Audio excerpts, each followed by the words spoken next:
오늘은 출애굽기 강의 38번째 시간인데요. 두 마음이라는 제목으로 말씀 나누겠습니다. 이스라엘을 향한 하나님의 디테일은 오늘도 계속됩니다. 오늘 말씀에 또 우리의 일상 속에 파고든 하나님 나라의 법, 또 하나님 나라의 법규들이 오늘 본문에 나열된 것을 우리는 살펴봤습니다. 오늘 우리가 읽은 이 하나님의 법은 크게 다음과 같이 나눠볼 수 있는데요. 22장 18절부터 20절까지 말씀은 우상숭배에 관한 법이라고 말할 수 있을 것 같습니다. 그리고 22장 21절부터 27절까지는 약자보호법이라고 말할 수 있을 것 같아요. 당시에 사회적 약자였던 이방 나그네, 그리고 과부, 고아, 가난한 자, 그들을 어떻게 대하라고 말씀하시는 하나님의 법을 우리는 또 듣습니다. 다음으로 22장 28절부터 22장 31절까지는요, 하나님을 섬기며 종교상 가져야 했던 의무에 대해서 말해줍니다. 하나님이 세운 지도자들에 대한 태도, 또 하나님께 바쳐야 할 것에 대한 법을 이야기하죠. 그리고 마지막으로 23장 1절부터 9절 말씀은 공정한 재판에 대해서 말합니다. 위증하지 말 것에 대해서, 그리고 공정한 재판장이 될 것에 대해서 하나님이 말씀하고 있다는 거죠. 지난주에 이어서요, 오늘도 하나님이 주시는 이 하나님의 법을 통해서 우리는 이 법 안에 있는 하나님의 정신, 하나님의 마음을 들여다 보려고 합니다. 오늘 우리가 읽은 이 법에 들어있는 하나님의 근본적인 마음은 뭘까요? 조금 심한 것 같습니다. 왜냐하면 하나님이 말씀하신 법을 순종하지 않았을 때 하나님의 그 보응은 뭐였냐면 죽이시겠다는 겁니다. 우상 숭배한 자 진멸하겠다. 근데 또 많이 와닿지 않는 것은 사회적 약자를 배려하지 않으면 죽이시겠대요. 그러면 우리가 다 죽었어야죠. 구약시대에 살았다면. 왜냐하면 우리가 약자 못 본 채 하고 지나갔던 적이 몇 번 있거든요. 저는 여러 번 있지만 여기 계신 분들 한두 번 있었겠죠. 다 있습니다. 그렇다면 하나님의 보응을 우리가 지금 구약시대처럼 받았다면 이 세상에 없을 수도 있습니다. 오늘 말씀을 통해서 우리가 생각해 볼 것은 도대체가 하나님은 왜 이렇게 우리의 자유를 뺏는가? 왜 이렇게 우리를 올가매는가? 하나님은 도대체 어떤 분이시기에 하나님의 백성들을 얼마만큼 쪼여줘야 속이 시원하신 분인가? 이런 생각을 성경을 읽으면서 또 저만 일단 한 거죠. 네, 제가 일단 했습니다. 하나님 도대체 어떤 분이시지? 하나님은 도대체 예수를 믿어 구원받은 그리스도인들이 어떻게 살아가기를 원하시는 분이시지? 정말 얼마만큼 갇혀서 살아야 속이 시원하신 분이지? 라고까지 생각이 들었습니다. 로마 가톨릭이 부패하고 또 하나님 중심, 하나님의 말씀 중심의 이 종교로서 흐트러질 때 우리가 잘 알고 있는 종교 개혁이 일어났습니다. 우리 그 역사를 고등학교 때 다 배웠습니다. 근데 그 종교 개혁자들이 그 개혁 시절에, 아니 하나님 나라 가기까지 그들이 붙잡았던 슬로건이 있습니다. 그게 뭐냐면요, 많이 들어보셨을 건데 라틴어로 코람데오라는 말입니다. 코람데오 무슨 말이죠? 하나님 앞에서 라는 뜻이, 코람 뭐뭐 앞에서 라는 뜻이고 데오가 하나님이라는 뜻입니다. 종교개혁자는 어떤 마음으로 이 당시의 주류, 이 종교 세력들과 싸웠냐면 하나님 앞에 서 있는 자로서 싸웠다는 거예요. 약자일 수밖에 없습니다. 당시의 종교 권력에 생명을 잃을 수도 있는 위험한 상황, 스스로 그 안에 들어갔습니다. 근데 그것을 끝까지 수행하고 하나님의 뜻 안에 끝까지 서 있을 수 있던 그들의 비결은 자신이 누구인지를 알았다는 거예요. 자신이 오늘을 어떤 존재로 살아가야 하는지를 분명하게 붙잡고 살아갔다는 거죠. 그게 뭐라고요? 고람되어.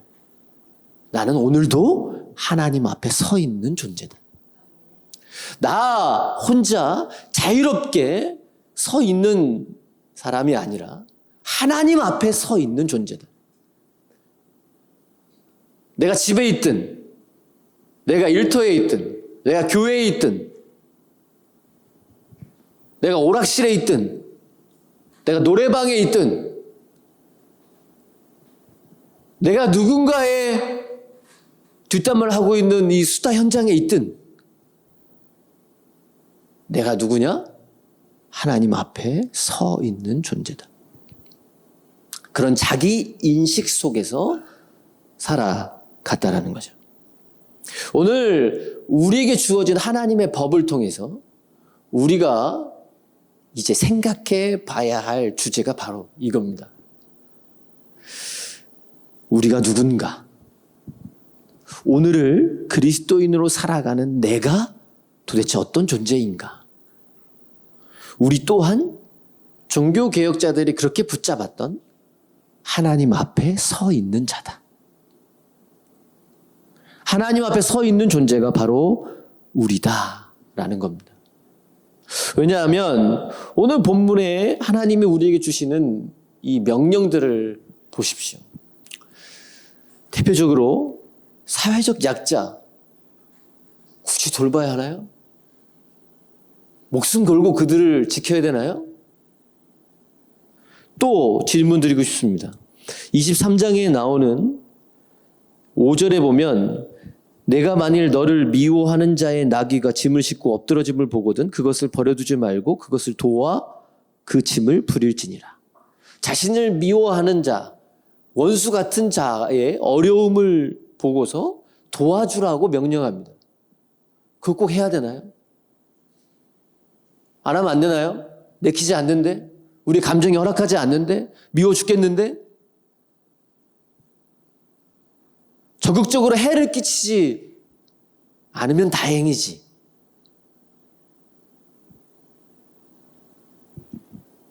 그러나 하나님 앞에서 오늘을 살아가는 존재라면 이 하나님의 명령이 오늘 우리의 삶에 무의미하지 않다는 거예요.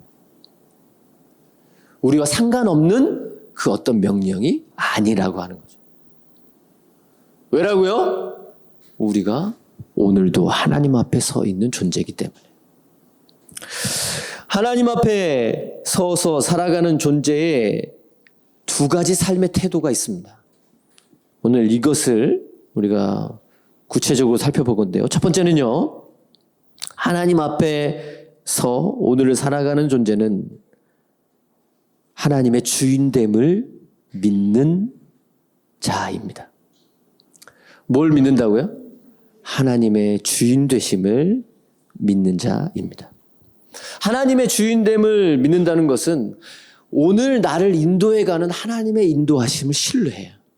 왜요? 그분이 나의 주인 되어서 나를 가장 선한 길로, 나에게 가장 좋은 길로 인도하실 것을 믿기 때문이죠. 그래서 오늘 18절, 22장 18절 우리 같이 다시 한번 읽어보겠습니다. 시작. 너는 무당을 살려두지 말라. 아멘. 이 명령이 가능한 겁니다. 무당은 어떤 존재죠?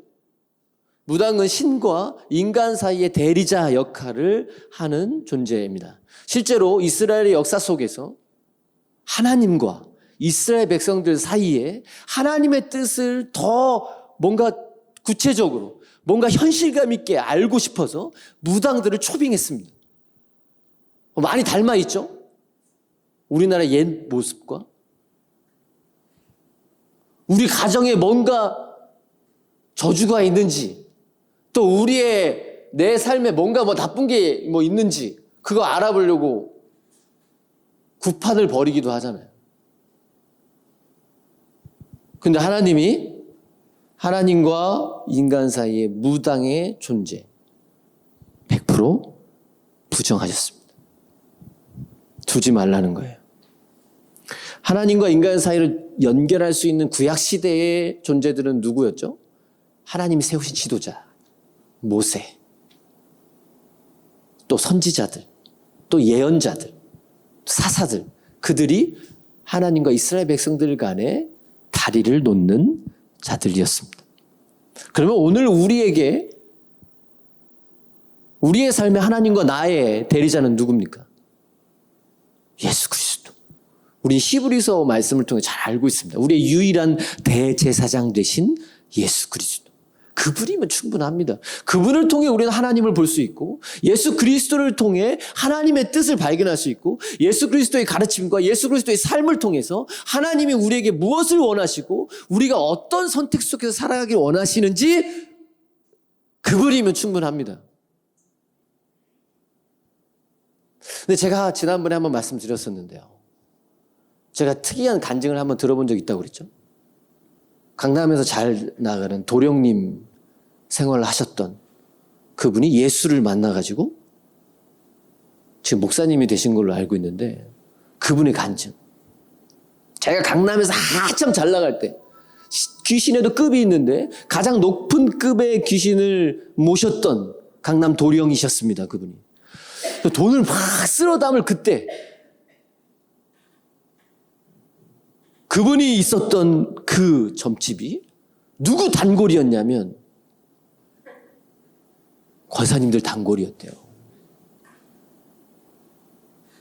아유, 권사님 여기 앉아. 수도 없이 들었다는 거예요.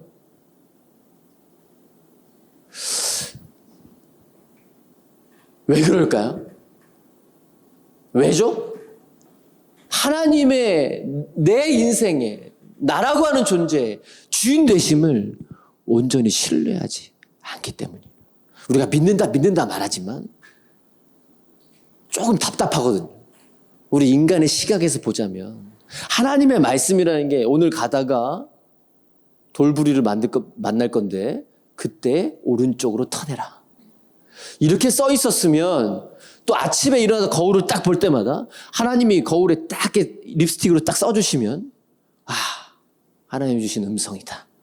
이렇게 뭔가 확실하게 인도함을 받았으면 좋겠는데 하나님은 우리를 그렇게 기계적으로 창조하지 않았거든요. 인격적인 존재로 창조했기에 하나님의 가치관 속에서 오늘 만나는 선택의 순간에 하나님의 뜻에 따라 선택해 가라고 하나님 우리를 만드셨단 말이에요. 그런데 그 인격적인 존재로 창조하신 하나님의 은혜를 우리가 뒤집고 나는 기계라도 줬사오니 조금 확실한 답을 주시옵소서 도령님이요. 이렇게 접근하고 싶은 그리스도인이 많다는 거예요. 그리스도인이지만 그래서 오늘의 운세를 꼭 찾아봅니다. 그리스도인이지만 9수 꼭 피해야만 하는 그 어떤 겁니다. 29, 39, 49, 59, 69 그때 하나님의 중요한 사명이 딱 주어졌는데 9수라서 안 됩니다. 재수없어요. 그런 거를 우리가요 은연중에 다 지키고 있어요. 아니 지키려고 애써요. 왜? 되게 별거 아닌 것 같으시지만 우리의 마음 깊은 곳에 어떤 생각이 있는 거냐면 하나님을 전적으로 신뢰하지 않는 마음이 있는 거예요. 하나님의 우리의 주인 되심을 온전하게 붙잡지 못하고 있는 반증인 것이죠. 혹시 마음속으로 오늘의 운세를 보고 오신 분 발가락을 들어주세요. 제가 시험 들지 않도록. 그거 별거 아닌 것 같지만 끊으세요. 멀리 하세요. 별거 아니신 것 같죠? 9수? 이거 사람들끼리 별 의미 없이 그냥 얘기하고 또 나도 그냥 그래 지키지 뭐 재수 없다는데 뭐 피해가면 좋지 뭐. 이런 생각으로 자연스럽게 접근했던 마음 과감하게 끊어내세요. 없수가 어디 있어요? 네? 제 아내 29에 결혼했는데 피했어야죠.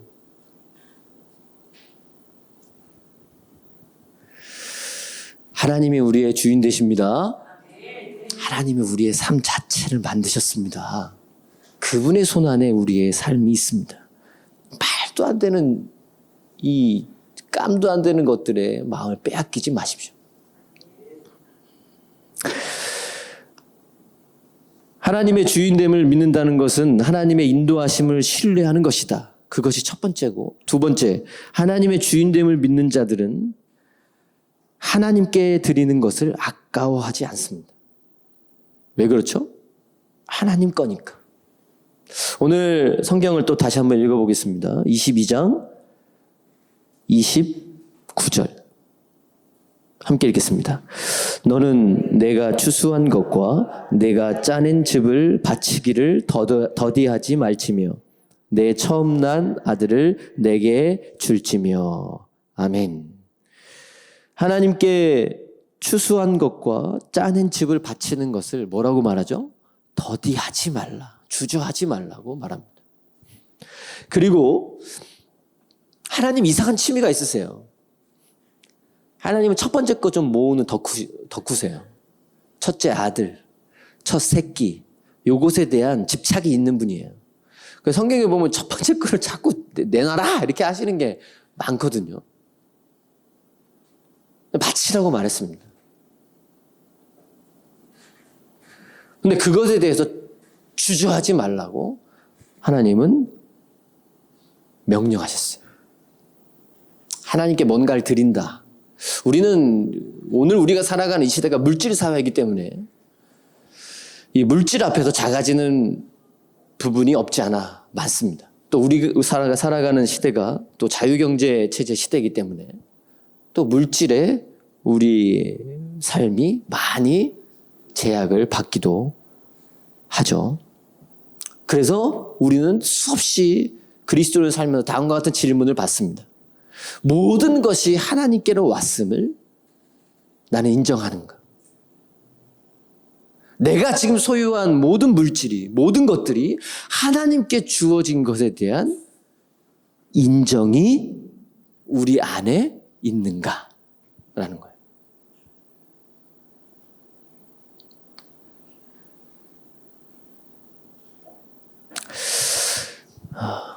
하나님께 바치는 것, 하나님께 모든 것이 왔다는 걸 인정할 때 걸림돌이 생기지 않을 수 있겠죠. 그런데 우리 모두는 이 물질에 대한 시험, 걸림돌 모두가 다 겪어봤습니다. 작게 또는 크게. 상대적일 수 있지만 모두가 다 이 물질에 관한 시험을 겪어봤어요. 이런 질문을 드려보고 싶습니다. 제가 두 가지 표현을 할 건데 이 두 가지 표현 가운데 어떤 게 더 마음에 와 닿으십니까? 첫 번째는 온전한 11조. 두 번째는 정확한 11조. 이 두 개 가운데, 두 가지 표현 가운데 어떤 것이 더 마음에 와 닿으십니까? 다시 말하면 어떤 것이 더 신앙인으로서 하나님 앞에 드린다라고 하는 차원에서 더 맞는 것 같습니까? 더 하나님이 기뻐하시는 요소인 것 같나요? 온전한 11조와 정확한 11조 말입니다. 그런데 우리 실제적인 신앙생활을 돌아보면요, 우리가 어디에 더 마음이 가 있냐면 정확한 11조에 마음이 가 있습니다. 정확하게 10%. 똑부러지게 10분의 1. 근데 이 마음의 한켠에는 뭐가 있냐면 아깝다라는 마음이 있어요. 정확하게 10분의 1만 바치면 충분하다 라고 하는 하나의 마음이 우리 가운데 있습니다. 근데 우리가 10분의 1을 드린다라고 하는 것의 근본 마음, 근본 정신은 뭐죠? 다 하나님 거란 얘기예요. 다 하나님이 주셨다라는 그거의 고백적 차원에서 10분의 1을 구별해서 드리는 것 뿐이지 10분의 1만 당신 것이고 10분의 9는 내 것이니 내가 내 마음대로 나를 위해서 쓰겠습니다 라는 게 아닌 것을 알면서도 우리는 정확하게 10분의 1만 정확하게 10분의 1을 정확한 11조를 하고 싶어 하는 마음이 있습니다. 그래서 저는 더 성경적인 표현이라고 하자면 온전한 11조인 것 같아요. 다 내놓으라면 다 드릴 수 있는, 다 하나님 나라를 위해 쓰라고 하나님이 요구하시면 하나님의 나라를 위해서 드릴 수 있는 그 온전함이 물질에 관한 하나님이 주신 진짜 마음이고 또 그것에 대한 우리의 신앙 고백인 것 같습니다. 정확하게 10분의 1. 10분의 1점이 이렇게 되면 뭔가 깨름칙해요. 정확하게 11조 11,510원 12,000원 내면 죽어요? 2만 원 내면 누가 잡아가나요? 그렇게 드리면 하나님이 안 받나요? 어디서 11조를 정확하게 10분의 1 안 드리고 좀 넘게 드려? 건방지게. 하나님 이렇게 반응하실까요? 우리 안에 그런 마음이 있다는 거예요. 우리의 근본 마음을 살펴보셔야 됩니다. 정말 우리의 가족에 있는 물질의 주인이 하나님 맞습니까? 내가 가진 소유의 모든 것의 주인이 하나님 맞아요? 오늘 명령이 이해가 되세요? 곡식 다 갖다 바쳐. 첫 새끼 내 거야. 라고 말씀하시는 하나님의 명령이 이해가 되세요? 그런 적이 없는데 별로. 하나님은 우리에게 하나님을 주인으로 전적으로 신뢰하고 있는지를 오늘 우리에게 물으십니다.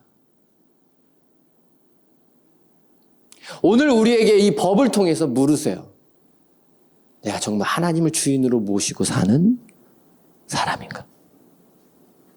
내게 주어진 시간, 내게 주어진 물질, 내게 주어진 자녀, 내게 주어진 모든 것의 주인이 하나님 되심을 인정하며 살아가고 있는가?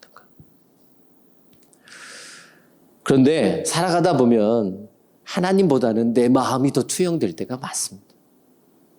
내 마음으로 키우고 싶고, 내 마음으로 사용하고 싶고, 내 마음으로 섬기고 싶고, 내 마음대로 이용하고 싶은 우리의 마음이 존재합니다. 하나님 앞에서 오늘을 살아가는 우리, 하나님의 주인됨을 진짜로 고백하실 수 있는 우리 모두가 되기를 소망합니다. 하나님 앞에서 사는 존재의 두 번째 큰 삶의 태도는 뭐냐면요, 하나님의 시각으로 사람과 인생을 본다라는 겁니다. 무엇으로 사람과 인생을 본다고요? 하나님의 시각으로. 오늘 본문 말씀 함께 읽어보겠습니다. 21절, 22장 21절 시작. 너는 이방 나그네를 압제하지 말며 그들을 학대하지 말라. 너희도 애굽 땅에서 나그네였음이라. 사회적 약자에 대한 관심, 이것은 복지적 차원에서 하나님이 말씀하시는 게 아니에요. 하나님 나라가 복지국가이기 때문에 약한 자, 가난한 자들에게 관심을 가져라 라고 하는 차원에서 말씀하신 게 아니라 명령이에요. 이걸 지키지 않았다고 처벌받나요? 오늘 우리가 노숙자를 돌보지 않았다라고 해서 감옥에 갇히나요? 우리가 가난한 자들에게 사랑을 베풀지 않았다라고 해서 하나님은 심지어 칼로 너희를 죽이리라 라고까지 잔인한 말씀을 24절에 하고 있는데 그런 어떤 피해를 우리가 누리나요? 그렇지 않거든.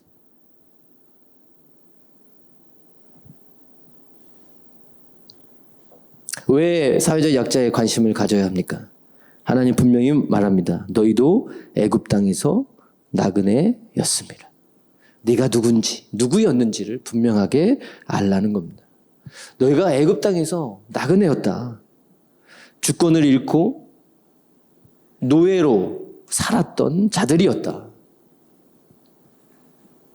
우리가 예수를 만나고 예수를 믿고 하나님의 백성이 되기 전 죄의 노예였으며 하나님의 돌보심 그 안에서는 밖에 존재했던 자들이고 하나님이 미워하셨던 죄인 중에 죄인이었던 우리의 모습.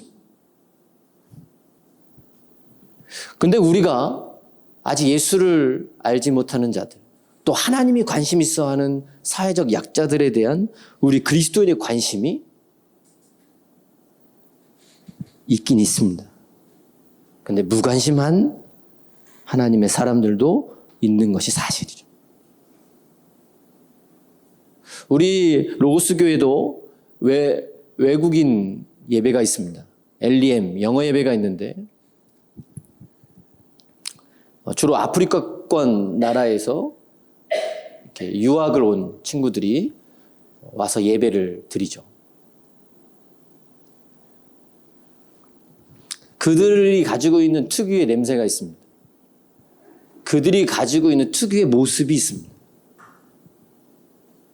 우리와는 조금 다른 모습이 분명히 존재합니다. 근데 그들을 대하는 우리의 마음의 태도 한번 살펴보시면 어때요? 자연스러우세요? 우리가 내가 사랑하는, 내가 좋아하는 옆에 있는 지체들을 대하듯이 그 친구들을 대해보셨나요? 좀 약간 깨름칙하지는 않으셨어요? 또 우리 교회에 가끔 형님들 찾아오시는데 1층 로비에 딱 앉아 계시거든요. 술에 거하게 취해서. 그래서 막 그분들의 향기도 있으시고 또 그분들이 저에게 시도하는 신체적 접촉도 있습니다. 그럼 어떨까요?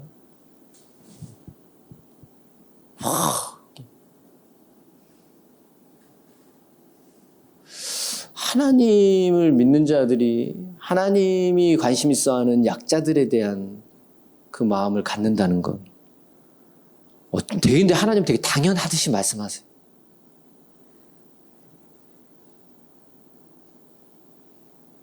왜? 너희도 나그네였다는 거. 근데 우리 대한민국을 보면 참 그 부분이 지켜지기 어려운 나라이기도 한 것 같습니다. 우리도 식민지를 경험했고 전쟁을 경험한 나라인데, 그러니까 누구의 압제를 당해본 나라인데, 근데 외국인들을 압제해요. 힘없는 자들을 압제해요. 이상하죠? 10월드에 이 아픔을 많이 경험해본 분들이 가장 세게 10월드 역할을 또 합니다. 나중에.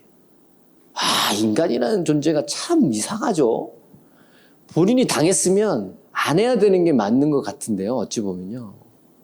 근데 가장 심하게 괴롭혀요. 또 내가 받은 걸 또 그대로 돌려줘야 되나 봐요.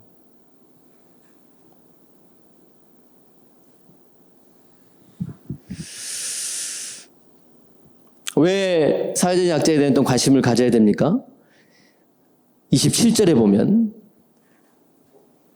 나는 자비로운 자이민이라 라고 말합니다. 하나님이 자비로운 자이기에 너희들이 듣지 않는다면 그들의 울부짖음을 내가 듣겠다라고 말합니다. 그래서 내가 직접 손을 쓰겠다는 거예요. 하나님의 눈은 약자들을 향해 있습니다. 예수님은 이 땅에 오셔서 정치, 경제, 권력자들과 함께 하지 않았습니다. 주님은 이 땅에 오셔서 죄인들과 병자들과 그 당시에 무시당하던 자들과 함께 먹고 자고 삶을 나눴습니다. 그럼 예수를 믿는 자들의 관심, 시선은 어디에 있어야 될까요? 위로 향해 있어야 될까요? 그건 아닌 것 같아요. 우리가 높은 자리에 있든 낮은 자리에 있든 상관없이 우리의 시선은 밑을 향해 있어야 합니다. 그게 하나님의 눈이에요. 하나님의 시각으로 사람을 본다는 것. 하나님의 눈으로 내게 주어진 사람들을 본다는 것. 우리가 만나는 사람들이 얼마나 답답한 분들이 많습니까? 얼마나 내 마음에 들지 않는 분들이 많나요? 고집이 철갑옷이야, 철갑옷. 그런 분도 있어요. 자기 손해보는 그 어떤 건 절대로 하지 않는 그 어떤 분도 있습니다. 우리 또 이런 표현도 합니다. 말이 안 통해. 그런 분도 계십니다. 또 성격이 저처럼 되게 까칠한 또 분들도 많아요. 그러면 우리의 그 기본적인 마인드, 우리의 기본적인 생각은 어떻게 그분들을 대할 때 일어나죠? 안 부딪혔으면 좋겠다. 나랑은 같은 목장으로 절대 안 묶였으면 좋겠다.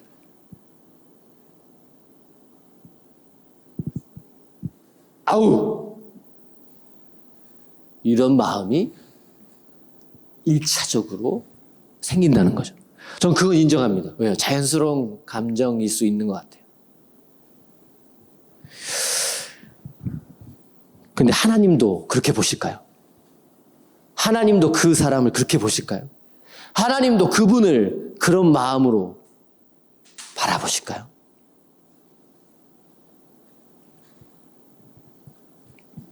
우리가 꼭 기억해야 하는 말이 있다면, 꼭 기억해야 될 생각이 있다면 이겁니다. 하나님은 저 사람도 사랑한다. 하나님은 저분을 위해서도 예수님의 생명을 주셨다. 왜 예수님의 생명값인 저 사람을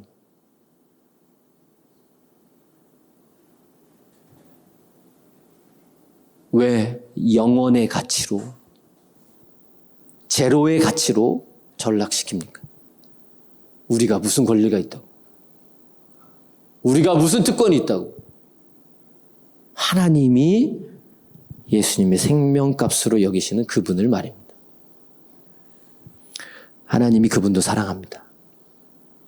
하나님이 그분도 사랑하시기 위해서 모든 걸 내어주셨습니다. 그 하나님의 시각으로 우리가 한 사람 한 사람을 볼 수 있어야 되는 거예요. 하나님 앞에 선 오늘을 사는 우리의 두 번째, 꼭 기억하세요. 하나님의 시각으로 사람과 인생을 보는 자이다.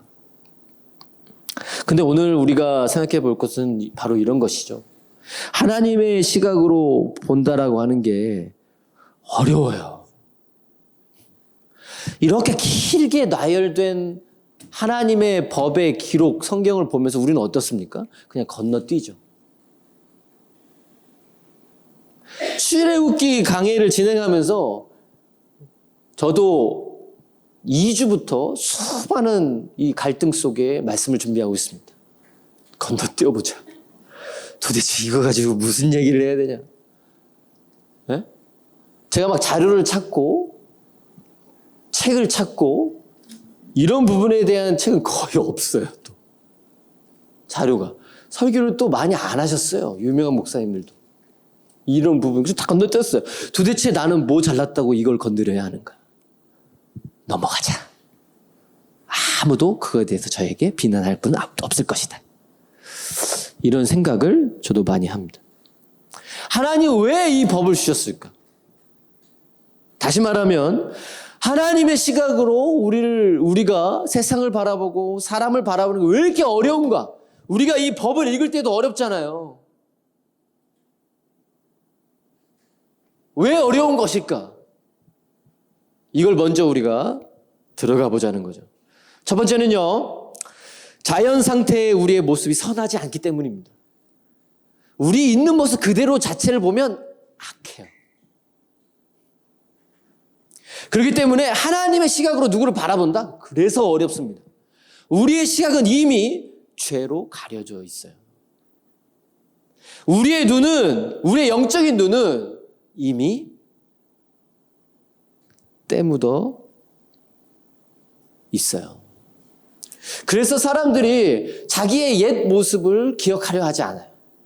자기의 연약했던 모습, 자기의 죄된 모습, 자기가 하나님 앞에서 하나님의 정말 도우심 없이는 단 하루도 살 수 없었던 그 이전의 모습, 그 존재 자체에 대한 인식을 잊어버리기 쉬워요. 그러니까 은혜를 잊어버리죠. 사람에 대한 은혜도 잊어버리고 하나님에 대한 은혜를도 잊어버리며 살아가요. 나에게 유리한 쪽으로 판단하려고 하는 죄된 본성이 우리 앞에 있습니다. 우리의 본성 자체가 선하지 않기 때문에 하나님의 시각으로 사람을 바라본다? 그건 어렵습니다. 아니, 불가능해 보이기도 합니다. 오늘 본문에 우리가 읽은 23장 5절처럼 원수에게도 도움을 베풀어라. 이것이 불가능하다는 거죠. 왜요? 우리는 선하지 않기 때문에. 그냥 나에게 아무런 해를 끼치지 않은 사람에게도 뭔가 선을 베푸는 게 어려운데 나를 향해서 해코지 않은 자를 향해서 선을 베푼다? 이건 말조차 되지 않아요. 우리가 선하지 않습니다. 두 번째, 왜 하나님의 시각으로 보는 것이 어려운 줄 아십니까? 작은 것에 우리의 눈이 어두워지기 때문입니다. 23장 8절 말씀 우리 같이 읽어볼까요? 시작. 너는 뇌물을 받지 말라. 뇌물은 밝은 자의 눈을 어둡게 하고 의로운 자의 말을 굽게 하느니라.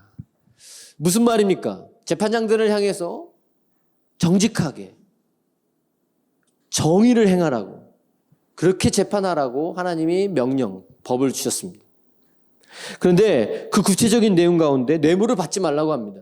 왜냐하면 뇌물은 눈을 어둡게 하고 의로운 자의 말을 굽게 하기 때문이라고 말하죠.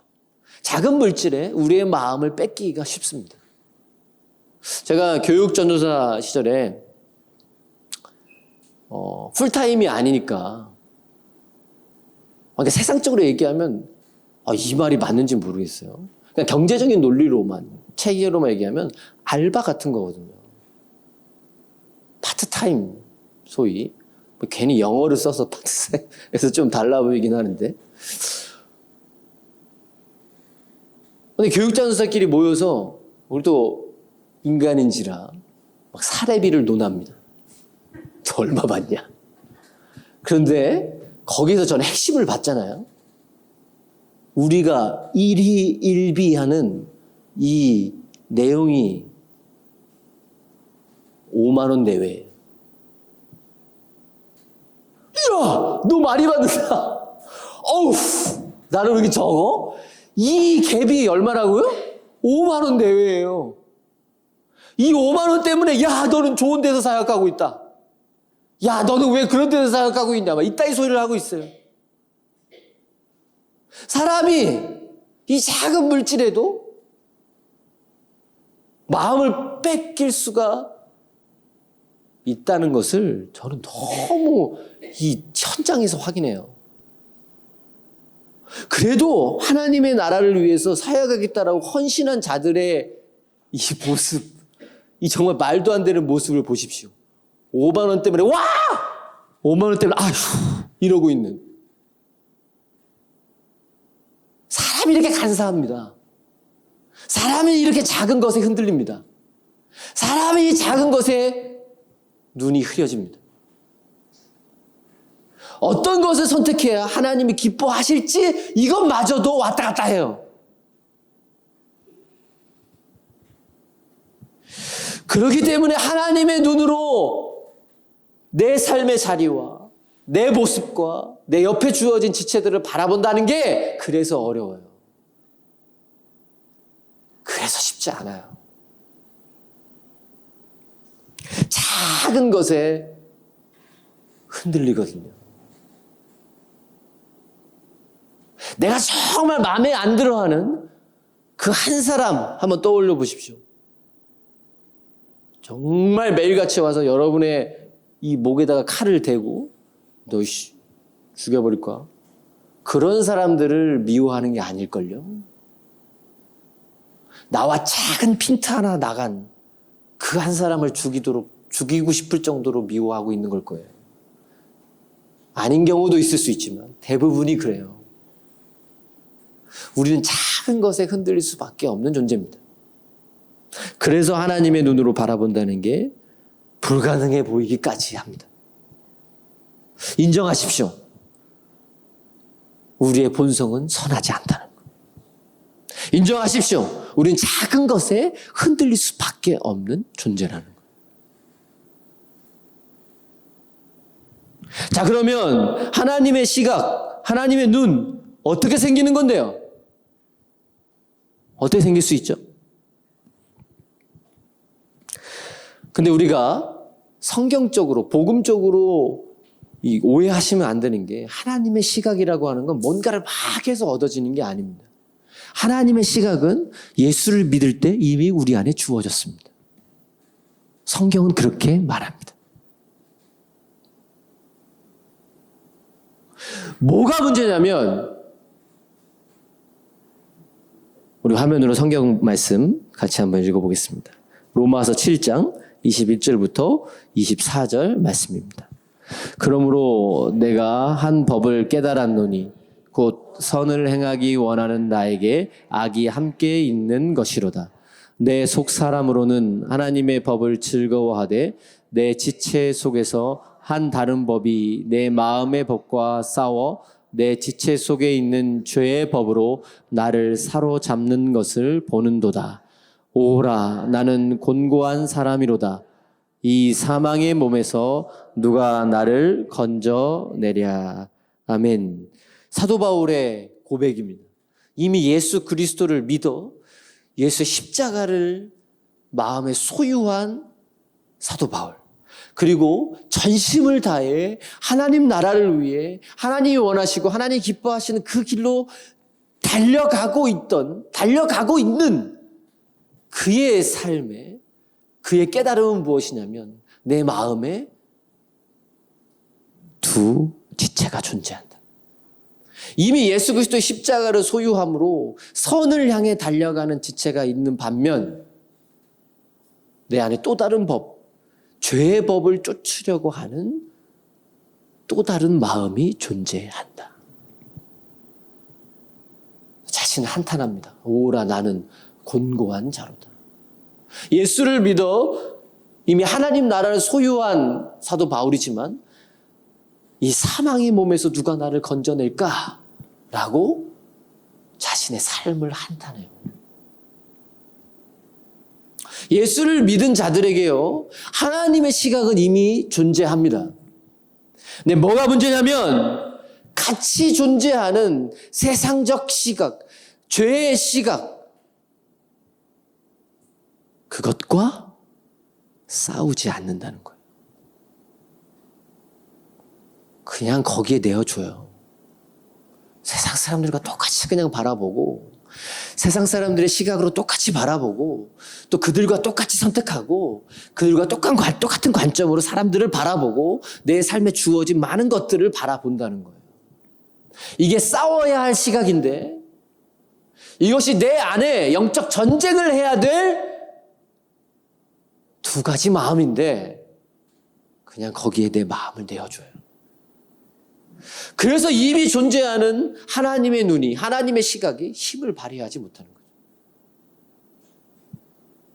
사도 바울처럼 나는 오늘도 매일같이 십자가 앞에 나아가 내 죄됨 자, 죄를 쫓고 싶어하는 내 정력적인 그 마음, 그것을 십자가 앞에 못 박는다라고 하는 그의 처절한 하나님 앞에서의 고백, 그것이 없는 한 우리는 바울처럼 곤고한 자로 살아갈 수밖에 없는 겁니다. 세상적인 시각, 하나님의 시각이 가려져 물질 관점, 성공적인 관점, 세상의 관점으로 뒤덮인 그 시각으로 그냥 그대로 살아갈 수밖에 없는 존재가 우리라는 거예요.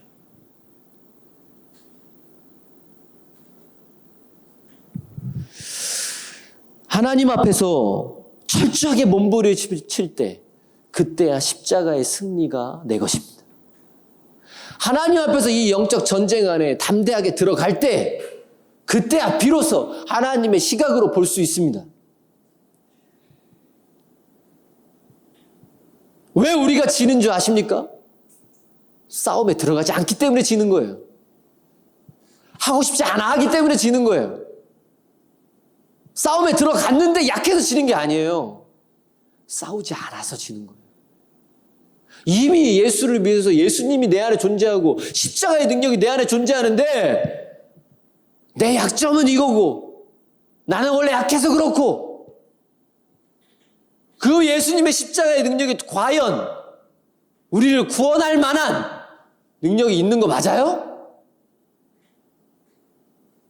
근데 우리 많은 고백들을 들어보면 아닌 것 같아요. 아닌 것 같아요. 싸우지 않아서 지는 겁니다. 영적 전쟁 가운데 들어가지 않아서 하나님의 시각을 갖지 않고 오늘을 살아가는 겁니다. 그리스도인임에도 불구하고. 승리하시기를 축복합니다. 영적 전쟁 가운데 이미 예수 그리스도가 십자가에서 승리하셨습니다. 그게 우리의 실체이길 원합니다. 그게 우리의 삶의 진짜 모습이길 원합니다. 그냥 성경에 기록된 문자가 아니고 믿음으로 사는 우리의 삶 자체이기를 원해요. 그런 삶을 사시길 축복해요. 그런 능력의 그리스도인 되시기를 축복해요. 이미 주어졌는데 하나님이 시각을 주세요. 이미 주었는데 하나님 내게 승리 주세요. 가 아니고 싸우세요. 믿음으로 그 영적 전쟁 가운데 들어가세요. 그러면 승리할 수 있어요. 그러면 하나님이 승리케 해주겠다고 분명하게 약속했어요. 싸우려 하지 않기 때문에 오늘도 세상 사람처럼 사는 겁니다. 오늘도 하나님이 없는 것처럼 살아가는 모습이 우리에게도 있습니다. 오늘 말씀을 통해서 우리는 살펴봤습니다. 내가 누군가? 나는 하나님 앞에 오늘도 서 있는 존재다. 두 가지를 살펴봤습니다. 하나님 앞에 선 자는 하나님의 주인됨을 인정하는 자다. 하나님 앞에 선 자는 하나님의 눈으로 세상과 사람, 나를 보는 존재다. 우리 안에 두 마음이 있습니다. 사도 바울만 그런 게 아니고 우리 모두가 다 그래요. 어떤 마음으로, 어떤 눈으로 세상 가운데 살아가시겠습니까? 바울은 결국 그 싸움 가운데 싸움에 들어갔기 때문에 승리했죠. 우리도 오늘의 영적 전쟁 가운데 승리자로 서기를 간절히 소망합니다. 주님이 이미 십자가에 승리하셨습니다. 주님이 이미 부활하심으로 악의 권세를 결박시키셨습니다. 그 십자가가 우리 안에 있습니다. 그 예수 그리스도의 심장이 우리 안에 있습니다. 놓치지 마세요. 포기하지 마세요. 전쟁 가운데 있을 때 승리가 있습니다. 하나님 앞에서 싸울 때 하나님이 약속하신 승리가 내 것입니다. 그 믿음으로 오늘도 살아가시기를 예수님의 이름으로 축복합니다. 기도하겠습니다. 살아계신 하나님 아버지, 하나님, 우리의 마음에 선한 것이 없습니다. 하나님, 우리의 마음은 작은 것에 수도 없이 흔들리는 연약한 존재입니다. 하나님, 그러나 우리 안에 동시에 예수 그리스도의 십자가가 있습니다. 우리 안에 예수님이 존재합니다. 우리 안에 예수님의 승리가 존재합니다. 우리 안에 예수 그리스도의 이름의 권세가 존재합니다. 우리가 바울과 같이 싸우려 하지 않고 바울처럼 영적 전쟁 가운데 있어야 함에도 불구하고 그 안에 서지 않으려 하기 때문에 오늘도 하나님의 눈으로 바라보지 못하며 오늘도 하나님의 주인됨을 신뢰하지 못합니다. 하나님, 우리를 불쌍히 여겨 주시옵소서. 주님의 마음을 우리에게 부어 주옵소서. 예수님의 이름으로 기도합니다. 아멘.